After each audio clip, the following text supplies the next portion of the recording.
Hey guys, this is Speed Tiger and welcome back to my channel. और आज की इस वीडियो में मैं आप लोगों के लिए लेकर आया हूँ द इनक्रेडिबल हल्क की सीरीज़। अब आप लोग को पता होगा, जो मेरे चैनल को फॉलो करते हुए आ रहे हैं, कि हल्क की सीरीज़ जो है हमारे चैनल के ऊपर काफ़ी अलग तरीके से चल रही थी। क्योंकि हल्क की स्टोरी की अगर हम बात करें तो बेसिकली चार डायरेक्शन में फैली हुई है अलग अलग तरफ, जिसको एक साथ समेटना काफ़ी ज़्यादा मुश्किल है। लेकिन इन शॉर्ट मैं आपको रिकैप देना चाहूँगा थोड़ा सा, ताकि आप लोग को समझ में आ सके कि इस वक्त हम लोग कहाँ मौजूद हैं। तो सबसे पहले तो हमने देखा था कि वर्ल्ड वॉर हल्क के इवेंट के बाद से हल्क को एक जगह कैद कर दिया जाता है, जो कि एक मिलिट्री बेस होता है, गामा बेस, जहाँ पे ब्रूस बैनर को वहाँ पे कैद करके रखा होता है और हल्क का नामो निशान खत्म हो जाता है।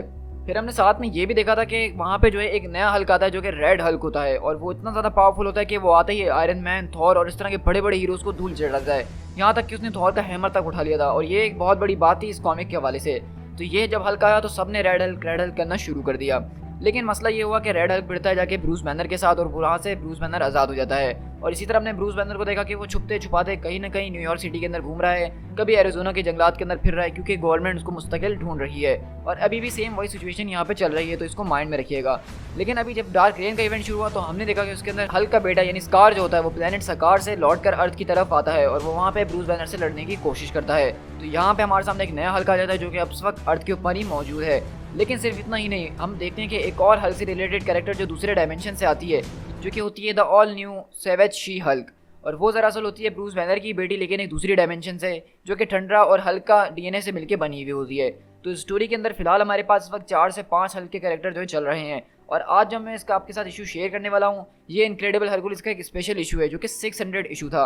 और इसी वजह से मार्वल ने इसको सेलिब्रेट करने के लिए इसको एक बहुत ही ज़्यादा बड़ा इशू बनाया था, जिसके अंदर हल्क की बहुत सारी स्टोरीज को दिखाया है। लेकिन मैं इस स्टोरी के अंदर से सिर्फ आपको 2 या 3 स्टोरीज पिक करके आपके साथ शेयर करूँगा, क्योंकि आप लोग को उसके अलावा बाकी जो स्टोरीज हैं वो हमारे ना तो कंटिन्यूटी का हिस्सा है, ना ही वो समझना ज़रूरी है। तो इसलिए वीडियो लंबी ना करते हुए मैं उनको स्किप करूँगा। लेकिन हाँ, जो स्टोरी ज़रूरी है इस पूरे के पूरे कॉमिक के अंदर, उनको मैं पूरी डिटेल से शेयर करूँगा, जैसे मैं हमेशा अपने चैनल के ऊपर करता हूँ।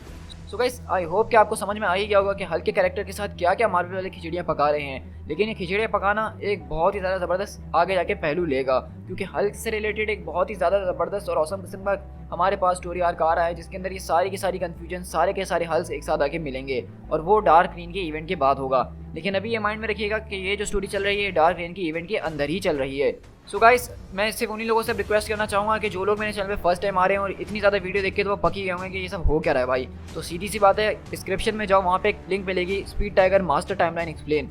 उसके हवाले से सारी तुम वीडियोस देख लो, तुम्हें सब समझ में आ जाएगा कि इस चैनल पे क्या हो रहा है और हम क्या करते हैं। इन शॉर्ट, हम लोग जो है मार्वल कॉमिक्स की टाइमलाइन को फॉलो कर रहे हैं, और इसीलिए इतनी ज़्यादा कन्फ्यूजन पैदा हो जाती हैं।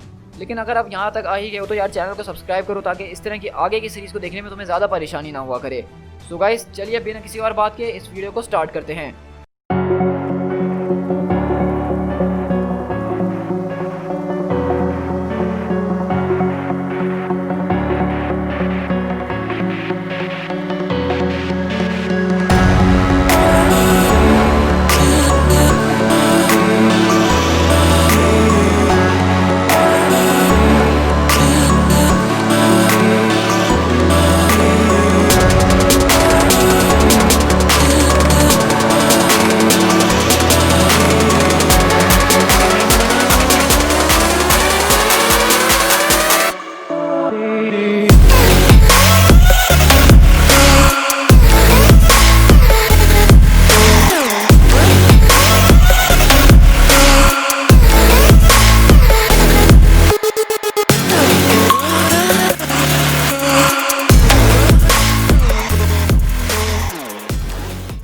ये स्टोरी जो है कभी भी प्रिंट नहीं हो पाएगी। इसके अपने बहुत सारे मुख्तलिफ है, लेकिन एज अ रिपोर्टर मैंने यही डिसीजन लिया है कि ये स्टोरी प्रिंट नहीं होनी चाहिए।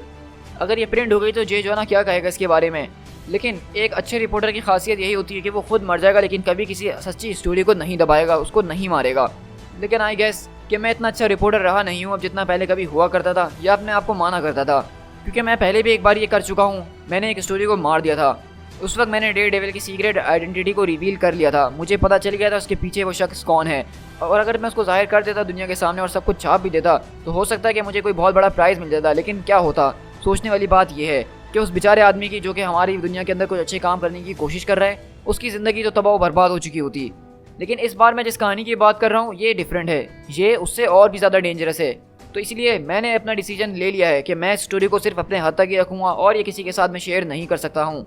लेकिन चाहे कुछ भी हो, मैं इसको छापूँ या ना छापूँ, लेकिन इसको मुझे लिख के तो ज़रूर रखना ही होगा, क्योंकि जब आप किसी चीज़ को अपने पास लिख लेते हैं तो उसका मकसद ये होता है कि वो सच है।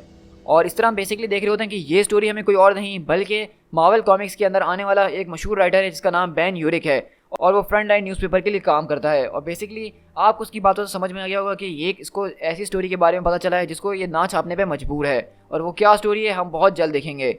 और यहाँ से हमें बताया जा रहा होता है, एक्चुअली इस कहानी की शुरुआत होती है एक एंडिंग के साथ। कुछ महीनों पहले की बात है, हम न्यूयॉर्क सिटी के अंदर ही मौजूद थे। द हल्क जो था उसने पूरी की पूरी दुनिया के ऊपर वॉर डिक्लेयर कर दी थी। उसने फैंटास्टिक फोर को डिफीट कर दिया था, द एवेंजर्स को डिफीट कर दिया था, पूरी की पूरी यूनाइटेड स्टेट्स की मिलिट्री को तहस नहस करके रख दिया था। ऐसा कोई शख्स मौजूद नहीं था जो कि उस वक्त हल्क के सामने खड़ा हो सकता और उसको रोकने की हिम्मत कर सकता। ऐसा लग रहा था कि सब कुछ खत्म हो चुका है, हम हार चुके हैं। लेकिन इस तरह के डेस्परेट टाइम्स के अंदर हमें डेस्परेट मेजर्स लेने पड़ते हैं, और हम यहीं पे देखते हैं कि किस तरह से उस डेस्परेट टाइम से उसका मतलब होता है कि जो टोनी स्टार्क ने अपनी सैटेलाइट का इस्तेमाल करा था और उसके जरिए हल्क को एक बीम से बम्बार्ड करा था, जिसके जरिए उसके अंदर की जो गामा रेस थी उसको सॉक कर लिया था और वो वापसी ब्रूस बैनर के अंदर बदल लिया था। उसके पास बिल्कुल भी वक्त नहीं था इन सारे वेरिएबल्स के बारे में सोचने का, क्योंकि वो वक्त ही कुछ ऐसा था। उसने सिर्फ वही करा जो उसको करना ठीक लगा, उसने वही करा जिसके जरिए ये सारा का सारा ब्लड शेड रोका जा सकता था, और इस तरह वो जंग वहाँ पे ख़त्म हो जाती है। हल्क को जो है हरा दिया गया था, और इस वक्त सब लोगों के लिए यही बात सबसे ज़्यादा मैटर करती थी। बैनर को जो है शील्ड के हैंड ओवर कर दिया गया, क्योंकि ना ही अब बैनर का कोई ट्रायल होना था, ना ही कोई उसकी गवाही सुनने वाला था। ये एक बहुत बड़ा और ख़तरनाक किस्म का मसला था जिसके बारे में दुनिया को भनक नहीं लगी कि इसके बाद होगा क्या, और किसी को इसकी क्या परवाह। इस कहानी के बाद ऐसा लग रहा था कि सब कुछ ख़त्म हो गया। हल्क के बारे में लोगों ने पूछना और सोचना छोड़ ही दिया था। सिर्फ लोग हल्क का नाम इसी तरह से लेते थे कि वो एक टेररिस्ट था जो यहाँ पे हमें मारने के लिए आया था, लेकिन उसकी कहानी अब ख़त्म हो चुकी है। और यहाँ पे देखा जाए तो हमारी कहानी भी ख़त्म हो जानी चाहिए थी। लेकिन 3 महीने पहले की बात है, रात के बीच एक मुझे अननोन कॉल आती है और मुझे गैराज के अंदर बुलाया जाता है और कहा गया था कि बिल्कुल अकेले आना। और इस तरह हम देखते हैं कि ऑलरेडी वहाँ पे एक पार्किंग गैराज के अंदर आता है और कहता है कि हेलो। वहीं पे एक कैरेक्टर जो है शैडो के अंदर खड़ा होता है और वो कहता है कि क्या तुमने टैक्सी इसको चेंज करा था? तो कहता है कि हाँ यार बिल्कुल, मैंने 6 टाइम अपनी टैक्सी इसको बदला है। आखिरकार ये सब चल क्या रहा है? मैं अपने आप को तकरीबन खो ही दिया था।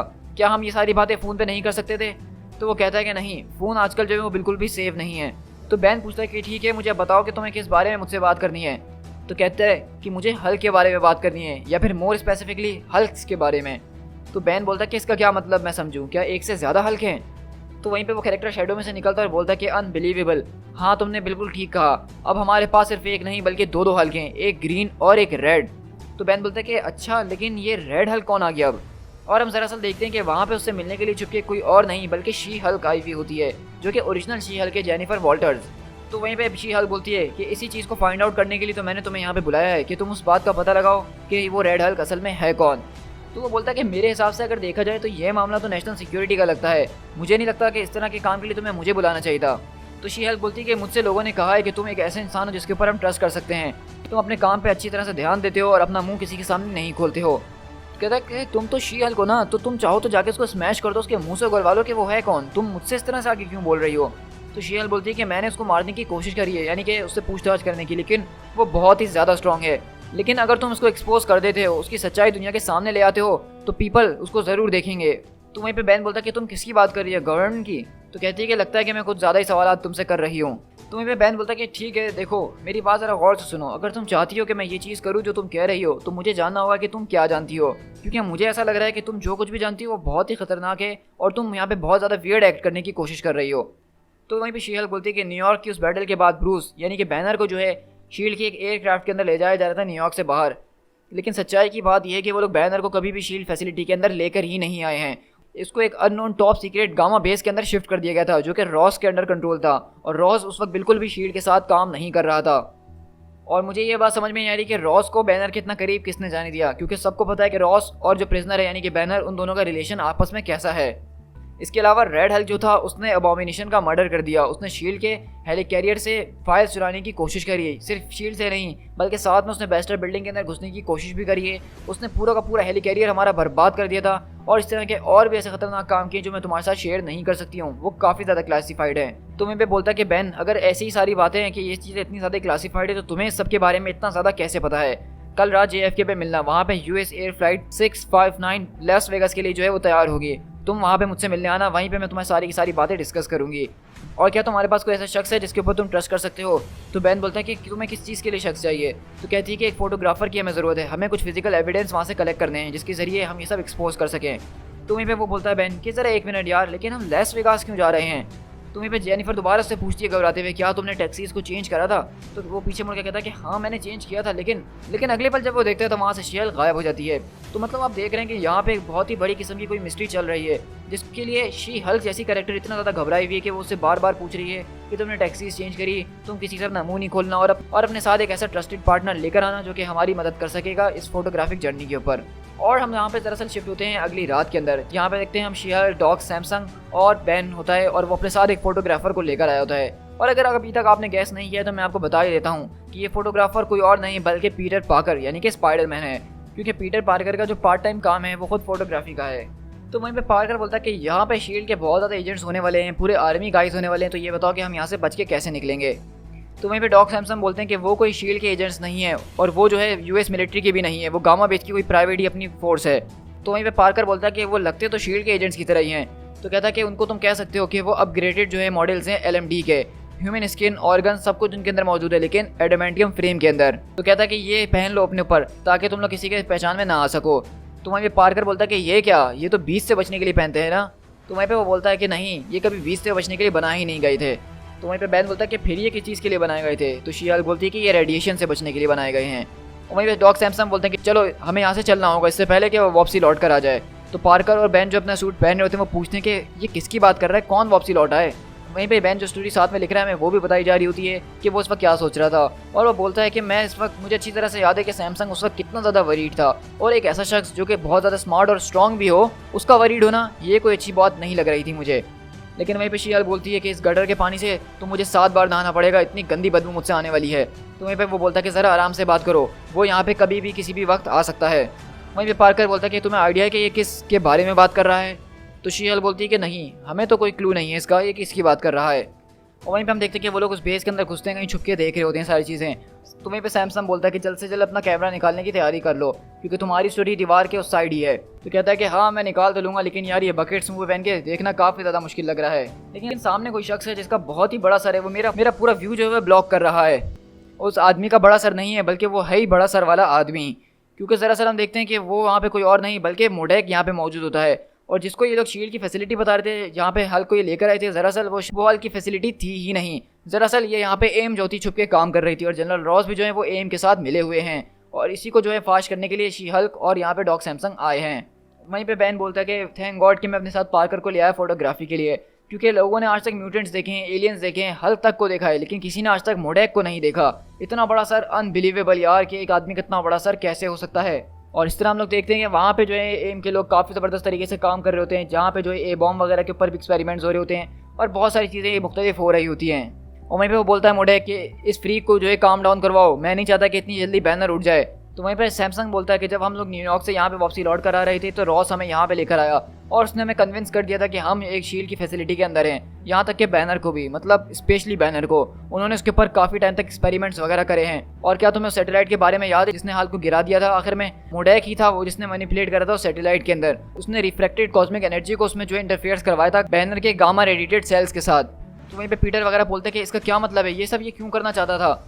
और वहीं पे बैन भी बोल रहा होता है कि इस सारी बातें सुन के सैमसंग की ऐसा लग रहा था कि कुछ ना कुछ गड़बड़ ज़रूर है, कुछ ऐसा है जो वो हमसे छुपाने की कोशिश कर रहा है, क्योंकि वो काफ़ी ज़्यादा पजल्ड लग रहा था। तो वहीं पे सैमसंग बोलता है कि वो लोग इस सब के जरिए basically gamma powered super soldier program start करना चाहते थे, यानी ब्रूस बैनर की गामा एनर्जी को इस्तेमाल करके वो किसी और के अंदर ट्रांसफर कर रहे थे ताकि इसके जरिए एक पूरा का पूरा नया प्रोग्राम बनाया जा सके। तो शी-हल्क बोलती है कि अगर ऐसा सब कुछ चल रहा था तो तुमने मुझसे ये बात पहले क्यों नहीं कही। तो वहीं पे सैमसंग एकदम घबरा जाता है और बोलता है कि मोडेक वो मेरा ब्रेन वॉश कर रहा था, मैं इसको बता नहीं पा रहा था, मुझे यहाँ से जाने दो। लेकिन शी-हल्क बोलती है कि लियोनार्ड तुम्हें क्या हो गया, आखिरकार तुम्हारे साथ क्या मसला हो गया है। तो सैमसंग बोलता है कि नहीं वो यहाँ पे आ रहा है, वो यहाँ पे आ रहा है। तो वहीं पे सब कह रहा है कि आखिरकार ये हो क्या रहा है, और लियोनार्ड को अचानक क्या हो गया, वो अपना कंट्रोल खोते ही जा रहा है। लेकिन वहीं पे पीटर का स्पाइडी सेंस टिंगल करता है और बोलता है कि ओ नो, लगता है कि कोई मुश्किल आने वाली है। और वहीं पे लियोनार्ड अपने कपड़े वपड़े फाड़ता है और बोलता है the good doctor is out, the bad doctor is in. और इसी तरह हम देखते हैं कि यहाँ पे उल्टा एक सीन चलना शुरू हो जाता है। मतलब यहाँ पे लोग एक खुफिया तरीन मिशन के ऊपर आए थे जहाँ पे इनको आवाज़ निकालने में मुश्किल हो रही थी, वहाँ पे लियोनार्ड अचानक पागल हो गया, उसने अपना आपा खो दिया है। और उसी वैन के अंदर से हम देखते हैं कि शी-हल्क उसको पकड़ते हुए वहाँ से बाहर लेकर आ रही होती है। और वहीं पे मोटैक बोलता है कि आखिरकार सबका क्या मकसद है। तो शी हल्क बोलती है कि डैम इट लियोनार्ड, तुमने हमें यहाँ लाके फंसा दिया है, अपने ऊपर ग्रिप हासिल करने की कोशिश करो यार। तो वहीं पे वो बोलता है कि अब वो कभी वापसी लौट के नहीं आने वाला, क्योंकि अब यहाँ पे सिर्फ सैमसंग है, डॉग सैमसंग नहीं। तो वहीं पे वो बोलती है शी हल्क कि आखिरकार तुम गामा वालों के साथ क्या प्रॉब्लम्स है यार, हर 2 मिनट में तुम लोग की पर्सनैलिटीज चेंज हो जाती हैं। तो वहीं पे वो बोलता है कि तुम मुझसे जीत नहीं सकती हो जेन, तुम ये बात अच्छे से जानती हो, मैं तुमसे ज़्यादा स्ट्रॉन्गर हूँ, तुमसे ज़्यादा फास्टर हूँ, इतना ज़्यादा कि तुम कभी सोच भी नहीं सकती हो। और वहीं वो अगले पल उठा के जो है शी हल्क को बहुत दूर फेंकता है। लेकिन वहीं पे हम देखते हैं कि मोडैक उन दोनों के ऊपर अटैक करता है और बोलता है कि बस बहुत हो गया, इस रूम के अंदर ऐसा इक्विपमेंट है जो बिल्कुल इररिप्लेसेबल है, और तुम दोनों हाउएवर बिल्कुल भी नहीं हो मेरी नज़र में इम्पोर्टेंट। लेकिन वहीं पे हम देखते हैं कि बैन बताता है कि सडनली जब ये सारी की सारी भगदड़, सारी की सारी फसाद चल ही रहा था, तो तभी मेरी नज़र उसके ऊपर पड़ी और वो ठीक मेरे सामने खड़ा था। और हम देखते हैं कि सामने कोई और नहीं बल्कि द रेड हल्क भी यहीं पे मौजूद होता है और बोलता है कि देखो ज़रा मुझे कौन मिला है। और वहीं पे वो बताता है कि मैं बता नहीं सकता हूँ कि ये सब कितनी जल्दी हुआ, मतलब आई स्वेयर उसकी बॉडी की हीट वो मैं फील कर सकता था, ऐसा लग रहा था कि मेरे सामने एक भट्टी रखी हुई है। मैंने ग्रीन हल्क को पहले बहुत बार देखा है, लेकिन इसको देखने से एक अलग ही फीलिंग आ रही थी। इसकी पीली आंखों के अंदर वो गुस्सा ऐसा था जो कि मैंने आज तक कभी किसी चीज़ के अंदर नहीं देखा। तो वहीं पे रेड हल्क बोलता है कि मैं जानता था कि अगर हम वो वेंट कभी खोल के देखेंगे तो अंदर से चूहे ज़रूर मिलेंगे, लेकिन इससे पहले हम देखें कि वो बेचारे बैन को वहाँ पे आके ग्रैब कर सके, पकड़ सके। वहीं से एक वेब आता है और वहाँ से आवाज़ आती है, हाँ सम टाइम रेड्स मिलते हैं या फिर समटाइम्स तुम्हें एडमिट करना ही पड़ेगा कि तुम्हें स्पाइडर्स मिल जाती हैं। और इस तरह हम देखते हैं कि स्पाइडरमैन यहाँ पे अपने जोक्स मारना शुरू करता है, जिससे इसकी काफ़ी ज़्यादा हट रही होती है और कहता है कि तुम एक कॉमेडियन हो। तो कहता है कि मैं कोई कॉमेडियन नहीं हूँ, तुम मेरे ख्याल में उसके बारे में बात कर रहे हो जो कि एक आदमी था मुस्टैच के साथ, मैं वो बिल्कुल भी नहीं हूँ, मैं उससे बिल्कुल ही अलग हूँ। तो वहीं पे वो बोलता है अपनी तरफ उसको खींचते हुए कि मुझे कॉमेडियन से नफरत है। तो कहता है कि अच्छा अगर तुम्हें कॉमेडियंस नहीं पसंद है तो ये बताओ कि मेरे तुम्हें जूते कैसे लग रहे हैं, वैसे ही हैं तो 10 नंबर के और अलग अलग कलर्स में भी आते हैं, लेकिन मैं इसको प्रेफर करता हूँ रेड कलर के अंदर, और तुम्हारी स्किन कलर के साथ तो बिल्कुल मैच भी हो रहे हैं। और स्पाइडरमैन उसके मुंह पे दोनों की एक सपनी मिला के मारता है और वो रेड हल्क को यहाँ से वहाँ पागल कर रहा होता है और हल्क जो है वो स्पाइडरमैन को पकड़ने की कोशिश कर रहा होता है। और वहीं पे बैन बोलते हैं कि इस सब भगदड़ के बीच में मुझे बिल्कुल भी अंदाज़ा नहीं था कि दरअसल पीटर पकड़ गया तो गया कहाँ, लेकिन मैं यही उम्मीद कर रहा था कि वो जहाँ कहीं भी हो बिल्कुल सेफ हो, क्योंकि उसको मैं ही यहाँ पे लेकर आया था, वो मेरी वजह से खतरे में पड़ गया है। तो वहीं पे स्पाइडरमैन उसके मुंह पे जाला मारता है और बोलता है सर एक मिनट, क्या तुम भूल गए हो कि जिस चीज़ को तुम देख नहीं सकते उसको मारोगे कैसे।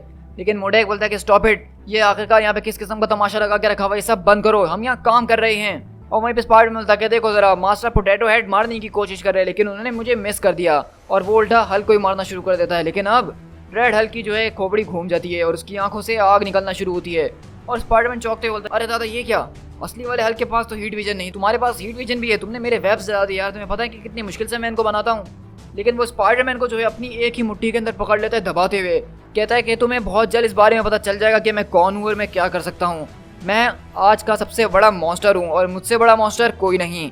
और इसी तरह हम देखते हैं कि वहाँ पे रेड हल्क को पकड़ा हुआ होता है, लेकिन पीछे वहीं पे ब्रूस बैनर का चैम्बर होता है जिसको पकड़ के वो लोग एक्सपेरिमेंट उसके ऊपर कर रहे होते हैं। और ये देख के ब्रूस बैनर की आंखें खुलती हैं और आंखें खुल के ग्रीन होती हैं, और वहीं पे हम देखते हैं कि वो अगले पल ही अपने हल्क के अंदर ट्रांसफॉर्म होता है और बोलता है कि हल्क ने स्पाइडरमैन को बचा लिया। और स्पाइडरमैन बोलता है कि ये आई थिंक तुमने बचा ही लिया।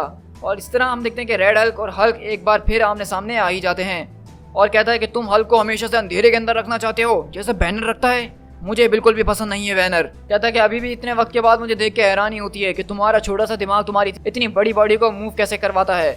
मैं और तुम ये बात बहुत अच्छे तरीके से जानते हैं कि तुम शुरू से सिर्फ बैनर ही थे और कुछ भी नहीं। लेकिन वहीं पे हल्क उसको जो उठाते हुए अपने साथ लेके जाता है और बोलता है अच्छा अगर ऐसी बात है तो तुम कौन हो रेडमैन, ये बताओ कि रेड हल्क है कौन आखिरकार। और वहीं पे हम देखते हैं कि इनकी लड़ाई के बीच में वहाँ पे जो होता है गामा कोर कॉम्प्रोमाइज़ हो जाता है, मतलब सीधा सा ये है कि यहाँ पे एक जोरदार धमाका होने वाला है, निकलने के लिए सिर्फ थोड़ा सा ही वक्त है। लेकिन यहाँ पे इस मोमेंट के अंदर जो यहाँ पे रेड हल्क चीज़ करता है वो आपकी दिमाग और होश उड़ाने वाला है। मतलब रेड हल्क जो है हल्क की गर्दन पकड़ता है और बोलता है कि ये बैटल एंडलेस है हम दोनों के बीच में, हम लोग इसको हमेशा के लिए कंटिन्यू नहीं रख सकते हैं, लेकिन इस बार बैनर मैं तुम्हारे अंदर से तुम्हारी ज़िंदगी ड्रेन करने वाला हूँ, तुम्हारी लाइफ फोर्स को खींचने वाला हूँ, मोर एग्जैक्टली मैं तुम्हारे अंदर से तुम्हारा हल्क अपने पास खींचने वाला हूँ, उसको हमेशा के लिए तुमसे आज़ाद करवाने वाला हूँ। लेकिन मोडैक बोलता है कि तुम्हें कोई आइडिया है कि तुम यहाँ पे ये कर क्या रहे हो। और वो बोलता है कि मुझे बहुत अच्छे तरीके से पता है कि मैं यहाँ पे क्या कर रहा हूँ, क्योंकि बैनर कभी भी डिजर्व करता ही नहीं था हल्क को। और इस तरह से हम देखते हैं कि बेसिकली यहाँ पे रेड हल्क ने कुछ ऐसा किया होता है जिसके जरिए उसने हल्क की सारी गामा रेडिएशन को अपने अंदर एब्जॉर्ब कर लिया है, और क्योंकि जब उसकी बॉडी में से गामा रेडिएशन ही चला जाएगा तो वो खुद ऑटोमेटिकली बैनर के अंदर कन्वर्ट हो जाएगा। और वहाँ पे रेड हल्क बोलता है कि ब्रूस बैनर आज के बाद कभी भी हल्क के अंदर ट्रांसफॉर्म नहीं हो पाएगा। और वो अपने हाथों में वहाँ पे बैनर को पकड़ के खड़ा हुआ होता है जो कि अब हल्क भी नहीं बन सकता। और ये देख के स्पाइडरमैन भी एकदम घबरा जाता है कि अब होगा तो क्या होगा। लेकिन वहीं पे वार्निंग चल रही होती है कि सिर्फ 30 सेकंड है इस बेस से निकलने के लिए, उसके बाद यहाँ पे धमाका होगा। और इसी तरह हम देखते हैं कि स्पाइडरमैन वहाँ से बैन को उठाते हुए निकल रहा होता है, लेकिन बैन बोलता है कि सर रुको, हमें पीटर के लिए रुकना होगा, पीटर यहीं कहीं फंसा हुआ है। और वहीं पे हम देखते हैं कि बैनर को बचाने के लिए वहाँ पे ए बॉम्ब आता है जो उसका पुराना दोस्त रिक जोन्स है, और कहता है कि चलो डॉक, मुझे तुम्हें यहाँ से लेके निकलना ही होगा। और वहीं पे हम देखते हैं कि रेड हल्क बोलता है शी हल्क और डॉक सैमसंग को पकड़ते हुए कि तुम दोनों यहाँ से कहीं नहीं जाने वाले, तुम लोग मेरे साथ चलोगे। और इस तरह हम देखते हैं कि वहाँ पे अगले पल एक जोरदार धमाका होता है जिसके बीच ब्रूस बैनर को ए बॉम्ब आके बचा लेता है। और वहीं पे बैन बताता है कि जब स्पाइडरमैन ने मुझे वहाँ से खींच के निकाला उसके बाद जो कुछ भी हुआ वो काफ़ी ज़्यादा मड़ी था, मुझे समझ में नहीं आया कि वहाँ पे हो क्या रहा था। लेकिन इस वक्त कोई भी चीज़ मैटर नहीं करती थी, मेरे दिमाग में इस वक्त सिर्फ एक ही मौजूद थी चीज़ जो कि बार बार घूम रही थी और सवाल पे सवाल उठाई जा रही थी, और वो मेरी स्टोरी नहीं थी बल्कि वो था पीटर, क्योंकि पीटर इन सब के बीच मुझे कहीं नज़र नहीं आ रहा था। लेकिन अगले पल हम देखते हैं कि पीटर अपने सूट के अंदर वापसी आता है और बोलता है कि बैन क्या ये तुम हो? तो कहता है कि बिल्कुल पार्कर, ये मैं ही हूँ, मैं तो डर ही गया था, मुझे लगा कि मैंने तुम्हें खो दिया है यार। तो बोलता है कि नहीं ऐसी बात नहीं है, मुझे तो स्पाइडरमैन ने बचाया है। कहता है अच्छा तुम्हें भी? मुझे भी स्पाइडरमैन ने यहाँ से निकाला है, मुझे समझ में नहीं आ रहा कि स्पाइडरमैन इतनी दूर यहाँ कर क्या रहा था। तो कहता है कि पता नहीं यार वो यहाँ पे क्या कर रहा था इतनी दूर न्यूयॉर्क से, लेकिन खैर उसने आज हमारी जान तो बचा ही ली। और वहीं पे वो बोलता है कि ठीक है यार, खैर हमारी जान तो बची। कहता है लेकिन मेरे पास मेरा कैमरा मौजूद नहीं है और सारी की सारी फोटोज़ भी चले गई हैं। तो बैन बोलता है कि पीटर इस सब की चिंता छोड़ दो, सबसे बड़ी बात यह है कि इस वक्त हम जिंदा हैं। तो कहता है कि मुझे माफ़ करना बैन, लेकिन मैं तुम्हारी पिक्चर्स नहीं ले सका। और कहता है इसके बाद से मेरी स्टोरी वहाँ ख़त्म हो गई और मैंने सोच लिया था कि इसको मैं घर आते मुकम्मल करूँगा और सारे के सारे फैक्ट्स ऐड करने के बाद इसको छापने के लिए सोचूंगा। लेकिन ये कहानी इस तरह से नहीं गई जिस तरह से मैंने बिल्कुल सोचा हुआ था, क्योंकि हम देखते हैं कि शैडो के अंदर से उल्रिक से मिलने के लिए कोई और नहीं बल्कि रेड हल्क आता है। और वो बोलता है कि उल्रिक, तो कहता है कि तुम जिंदा बच गए, ये कैसे हुआ? तुम्हें पे वो बोलता है कि तुम्हें वाकई में ऐसा लगता है कि तुम जैसा एक मक्खनचू आदमी वहाँ से निकल सकता है, तो क्या मैं वहाँ से नहीं निकल सकता था? तो कहता है कि ठीक है, मुझे ये बताओ कि जेनिफर कहाँ है, शी हल्क, क्या वो बिल्कुल ठीक है? तो कहता है कि मैं यहाँ पे तुमसे शी हल्क के बारे में बात करने के लिए नहीं आया हूँ। तो कहता है कि वेल, अगर तुम यहाँ पे इसलिए आए हो ताकि मुझे धमका सको, मुझे डरा सको, तो पीछे एक बहुत लंबी लाइन लगी, उसमें आके खड़े हो जाओ, क्योंकि आज से पहले मुझे बहुत ज़्यादा डेंजरस लोगों ने ज़िंदगी में धमकाने की कोशिश करी है और आज तक कोई भी कामयाब नहीं हुआ। तो कहता है कि तुम किसकी बात कर रहे हो? किंगपिन की। अब मुझे हंसाओ मत, तुम्हें समझाने के लिए आसानी से बताता हूँ। तुम्हें पता है कि जब हल्क लड़ना शुरू करता है तो इस ब्लॉक के अंदर कितनी बिल्डिंग्स गिर सकती हैं उसकी रैम्पेज के अंदर? 20, 10। लेट से इस बार सिर्फ एक ही बिल्डिंग गिरेगी, और वो बिल्डिंग गिरेगी जो कि फ्रंट लाइन के बिल्कुल सामने है, जहाँ पे स्टाफ मीटिंग चल रही होगी, पूरा का पूरा स्टाफ मौजूद होगा, जहाँ पे रॉबी पीटरसन, पीटर पार्कर और तुम्हारे सारे साथी मौजूद होंगे। और हो सकता है कि शायद तुमने उस दिन से एक लीव ली हुई हो, तुम बच जाओ, लेकिन तुम्हें पता है कि उसके बाद क्या होगा। तुम चाहो तो उसके बारे में आराम से बाद में लिख भी सकते हो। और हम देखते हैं कि इस तरह से रेड हल्क यहाँ पे उसको धमकी दे देता है कि उसने अगर वो रिपोर्ट, वो सारी की सारी बातें लीक करी तो वो क्या क्या कर सकता है। इन सारी की सारी चीज़ों के बावजूद मुझे कंप्यूटर से बहुत ज़्यादा नफरत है। कंप्यूटर्स को हैक किया जा सकता है, वो क्रैश हो जाते हैं, और ये चीज़ें मुझे बिल्कुल भी पसंद नहीं है। मेरे पास मेरा टाइपराइटर कॉलेज के टाइम से है और इसने आज तक मुझे फेल नहीं करा है, और जब मेरे साथ मेरा पेपर होता है तो मुझे बिल्कुल सेफ फील होता है, बहुत ही ज़्यादा सेफ। ये स्टोरी जिसको मैंने नाम दिया था कि who is the red Hulk, अब लग रहा था कि ये स्टोरी से कुछ ज़्यादा ही की बात है, क्योंकि अब इन सारी चीज़ों को देख के लग रहा है कि इस पजल के अंदर बहुत ज़्यादा बेसिस हैं जिसको मुझे समझने की ज़रूरत है। मोडेक जो है वो एक्टिवेट हो चुका है, उसने अपने टेररिस्ट ग्रुप एम को जो है दोबारा शुरू कर दिया है। जनरल रॉस जो है उन्होंने अपने मुल्क के साथ गद्दारी करी है और वो उस वक्त उसके साथ मिले हुए हैं। टुगेदर उन्होंने एक gamma radiated super soldier program शुरू कर दिया है। तो अगर तुम इन सारी कहानी के बीच सिर्फ इस चीज़ पे फोकस करते हो कि रेड हल्क कौन है और वो कहाँ से आया है, तो मेरी बात लिख के ले लो कि इस सब के पीछे जो हो रहा है वो एक बहुत ही बड़ी पिक्चर है और तुम उसको मिस कर दोगे। सीधे लफ्ज़ों में कहूँ तुम लोगों से तो एक वॉर है जो कि हमारी तरफ बहुत तेज़ी से आ रही है, और इस वॉर को जीतना नामुमकिन सी बात है। ये कहानी मुझे पता है, लेकिन ये कभी भी प्रिंट नहीं हो पाएगी, ये कभी भी पेपर के अंदर नहीं आ पाएगी, और इसके लिए मेरे पास मेरे रीज़न्स हैं। यहाँ पे तो हमारी ये स्टोरी ख़त्म हो जाती है फ़िलहाल के लिए, लेकिन हमारे पास, जैसा कि मैंने आपको बताया था कि ये 600 इशू है, तो इतना छोटा इशू ये हो नहीं सकता है। इसके अंदर हमें एक और स्टोरी अब दिखाई जाने वाली है जो कि दरअसल होगी किसी और की नहीं बल्कि the all new savage she Hulk की, जिसका कुछ देर पहले मैंने आपसे जिक्र किया था। और आपको याद होगा सैवेज शी हल्क के लास्ट एपिसोड में हमने देखा था कि एक अननोन स्पीसीज़ के लोग जो है हमारी दुनिया में आ जाते हैं और अटैक करने की सोच रहे होते हैं, लेकिन तभी वहाँ पे वो लोग शी हल्क को बेचते हैं उनसे निपटने के लिए। तो हम उसी के आगे से कंटिन्यू करेंगे और देखेंगे यहाँ पे क्या होता है। और यहीं पे हम देखते हैं कि शी हल्क उनके सारे के सारे मेंबर से आसानी से लड़ रही होती है और उनको मारने की कोशिश कर रही होती है। और वहीं पे हम देखते हैं कि एक आदमी मास्टर से मदद मांगने के लिए चिल्ला रहा होता है कि तुम ये कर रही हो तो क्या कर रही हो, लेकिन उसकी जो वॉच बॉडी का होती है कहती है कि ये तुम किस किस्म का सवाल कर रहे हो मैनडॉग, थोड़ी सी तमीज़ सीखो। तो कहती है अब हम लोग जो है अपनी दुनिया के अंदर नहीं है ब्रॉडी का, थोड़ी सी मैनर्स सीखनी पड़ेंगी। यहाँ पे जेंडर इक्वालिटी को माना जाता है, वहाँ पे सिर्फ औरतें होती थी लेकिन यहाँ ऐसा नहीं है। तो कहती है कि ये सब सेंटीमेंटल नॉनसेंस है, मैं इसको नहीं मानती हूँ, मैं सिर्फ सच्चाई को जानती हूँ।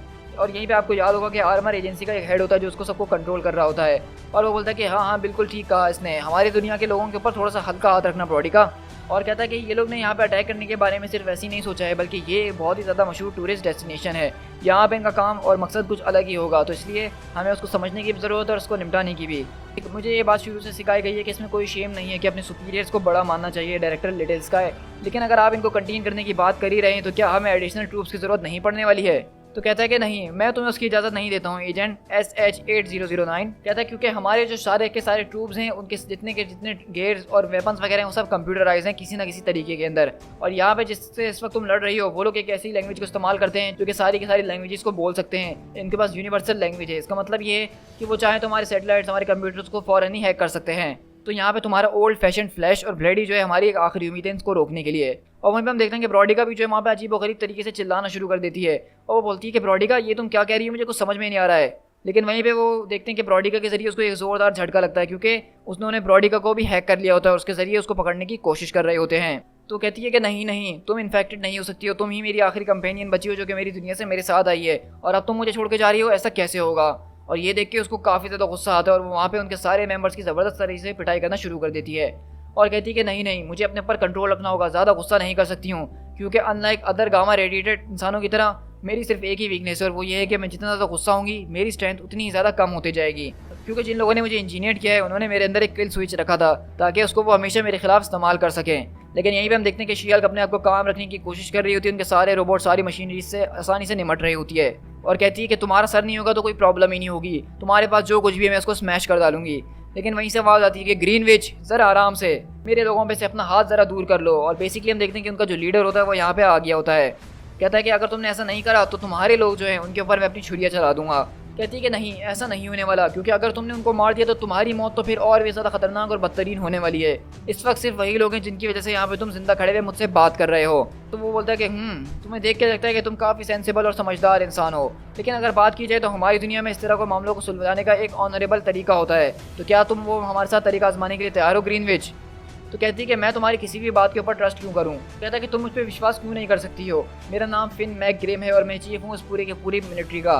तो कहती है कि इससे मुझे कोई फ़र्क नहीं पड़ता कि तुम हो कौन हो और कौन नहीं, मेरे सामने इसका कोई मतलब नहीं है।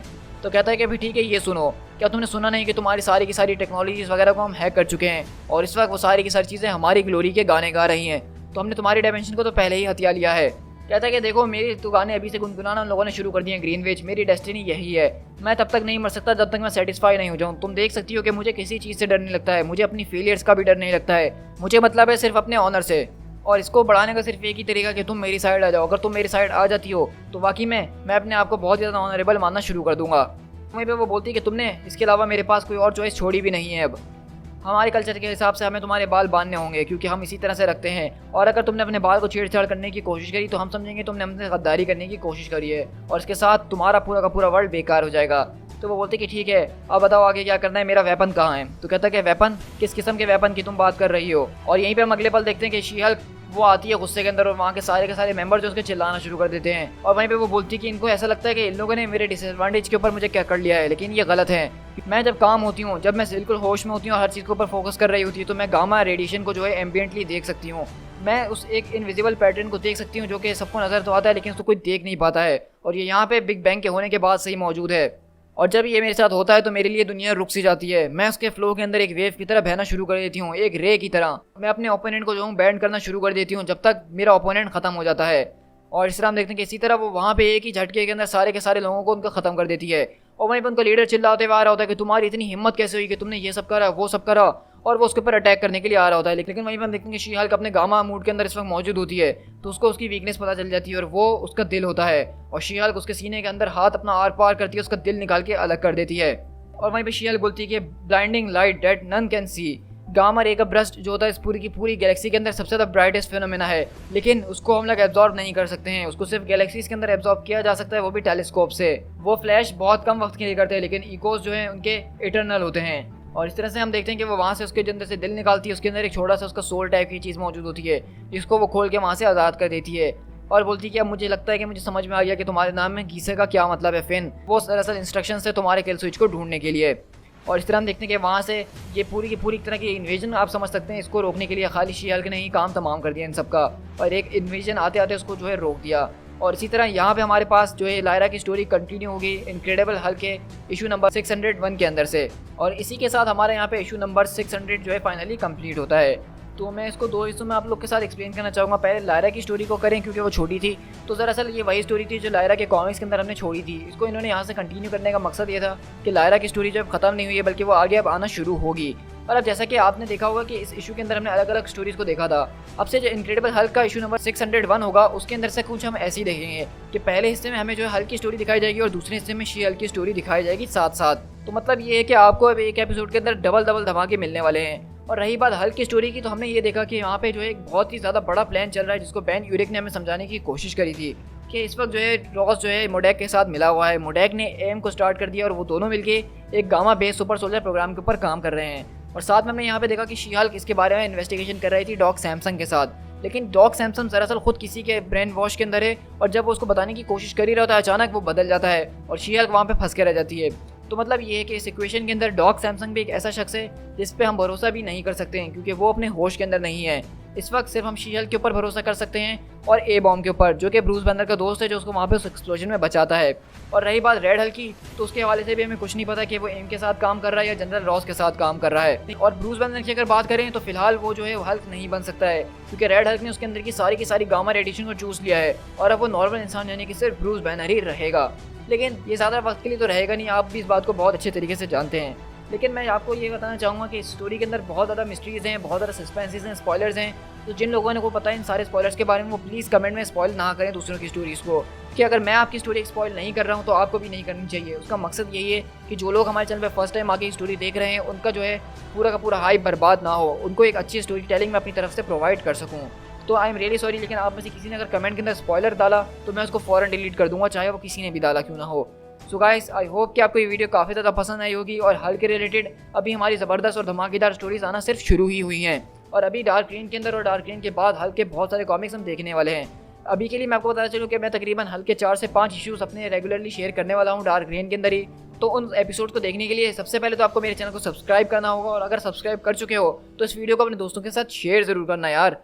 सो guys, this is Speed Tiger, मिलते हैं किसी और कॉमिक बुक सीरीज़ के साथ। Till then, thank you so much.